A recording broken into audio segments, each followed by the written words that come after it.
أعوذ بالله من الشيطان الرجيم. بسم الله الرحمن الرحيم. يوم ينفخ في الصور فتأتون أفواجا وفتحت السماء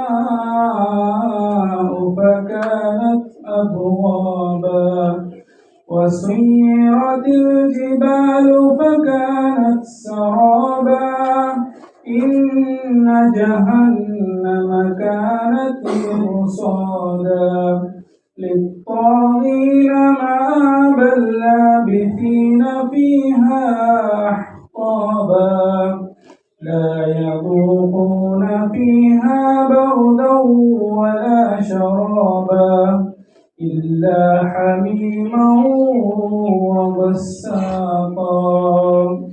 মহান রব্বুল আলামিন সূরা নাবা 18 থেকে 26 আয়াতে বর্ণনা করেন, সেদিন সিংহায় ফুঁক দেওয়া হবে, তখন তোমরা দলে দলে আসবে, আর আকাশ বিদীর্ণ করা হবে, তাতে হবে বহু দরজার সৃষ্টি হবে এবং পর্বতমালা চলিত হবে, মরীচিকা হয়ে যাবে।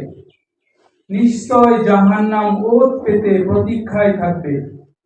সীমা লঙ্ঘনকারীদের জন্য হবে আশ্রয়স্থল, সেখানে তারা যুগ যুগ অবস্থান করবে। সেখানে তারা অবসান করবে না শীতলতা এবং পানীয়, কিন্তু ফুটন্ত পানি ও পুজ পাবে।